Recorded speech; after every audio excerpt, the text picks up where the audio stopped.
বিহপুৰীয়াত ২৬ৰ আগতীয়া বা জনতাৰ দুৱাৰে দুৱাৰে টিকট প্ৰত্যাশীৰ টুপৰ ধনবললৈ হঠাৎ ঘটিল ৰামৰ অৱতাৰ গৌৰৱময় শক্তিৰো সঘন সভা ভূঞাৰ অনিশ্চিত ভৱিষ্যতৰ বিপৰীতে দুই প্ৰভাৱশালী ২৬ৰ যুঁজখন ভূপেন বৰাই ক'ৰ পৰা ক'ত কৰিব সেয়া এতিয়াও অনিশ্চিত ৰাজ্যৰ ৰাজনীতিত বহু কথাই আলোচিত হৈ আছে প্ৰদেশ কংগ্ৰেছৰ প্ৰাক্তন সভাপতিগৰাকীক লৈ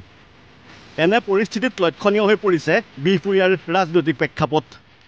দুটাকৈ নিৰ্বাচনত কংগ্ৰেছে মুখ থেকেচা খোৱা বিহপুৰীয়া সমষ্টিত এতিয়া ৰাজনৈতিক উথপ-থপ দলটোক এইবাৰ উভতাই আনিমেই বুলি বিধানসভালৈ যামেই বুলি যুদ্ধকালীন তৎপৰতা কংগ্ৰেছৰ দুই টিকট প্ৰত্যাশীৰ বিধায়ক হোৱাৰ সপোন লৈ কংগ্ৰেছৰ পৰাই আগবাঢ়ি আহিছে দুগৰাকী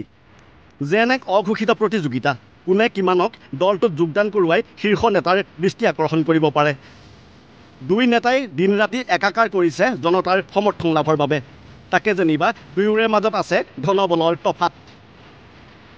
ফকত ধনৰ টোপোলালৈ দৌৰি আছে দলটোৰ প্ৰাক্তন সভাপতি ভূপেন বৰাৰ ঘনিষ্ঠ নাৰায়ণ ভূঞা ওৰফে ৰাম ভূঞা আনহাতে গৌৰৱ গগৈৰ অতিকে ঘনিষ্ঠ হিচাপে পৰিচিত নৱজিৎ বৰাও ৰৈ থকা নাই এই প্ৰতিযোগিতাত লুকাই থকা নাই দুই নেতাৰ দুটা শিবিৰৰ যুঁজখন স্বাভাৱিকতে প্ৰাৰম্ভিক পৰ্যায়ত এয়া দলটোৰ শক্তি সবল কৰা বুলি মন্তব্য ৰাইজৰ বাবে ওলাই অহা বুলি মন্তব্য বিহপুৰীয়া নাৰায়ণপুৰ সমষ্টিত 10টা বছৰ হাৰি থকা দল কংগ্ৰেছ গতিকে আমি লখিমপুৰ জিলা নাৰায়ণপুৰ বিহপুৰীয়া ব্লক কংগ্ৰেছৰ জৰিয়তে আমি প্ৰথমতে সংগঠনটোহে মজবুত কৰিবলৈ বিচাৰিছোঁ সংগঠনটো মজবুত হোৱাৰ পাছত দলে যিটো সিদ্ধান্ত ল'ব আমি সেইটোতেই থাকিম অসম প্ৰদেশ কংগ্ৰেছ কমিটিৰ নৱনিযুক্ত সভাপতি গৌৰৱ গগৈ ডাঙৰীয়াই যেতিয়া সভাপতিত্বৰ দায়িত্ব লৈ অসমলৈ আহিলে অসমৰ বিভিন্ন পৰ্যায়ৰ ৰাইজ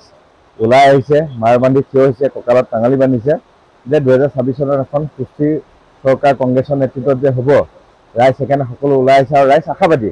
যে গৌৰৱ গগৈ ডাঙৰীয়াৰ নেতৃত্বত এটা নতুন যুগৰ সন্ধান আমি পাবলৈ সক্ষম হ'ম আৰু কংগ্ৰেছৰ গৌৰৱ গগৈ ডাঙৰীয়াৰ নেতৃত্বত কংগ্ৰেছত এখন সুস্থিৰ চৰকাৰ হ'ব অসমত ৰাইজৰ অভাৱ দূৰীকৰণৰ বাবে ভগা দলং কেঁচা পথ বিচাৰি ফুৰিছে এইগৰাকী টিকট প্ৰত্যাশী ৰাম ভূঞাই ব্যৱসায়ী ৰাম ভূঞাই সভাই সভাই কথা দিছে সমষ্টিটোৰ যুৱশক্তিক টনকিয়াল কৰোৱাব বুলি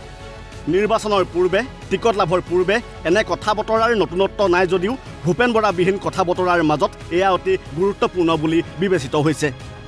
ইফালে শাসকীয় দলটোৰ মাজতো সৃষ্টি হৈছে একাধিক শিবিৰ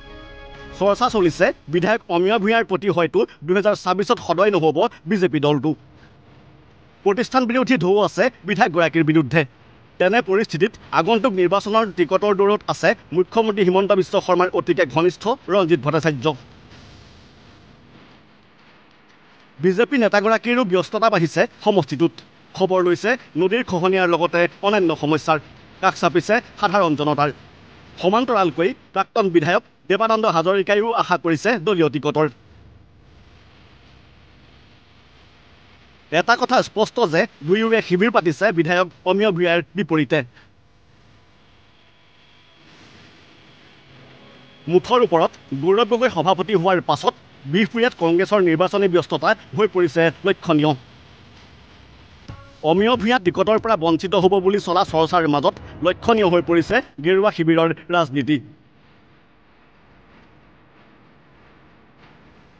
নিউজ ডেস্ক ঈশান নিউজ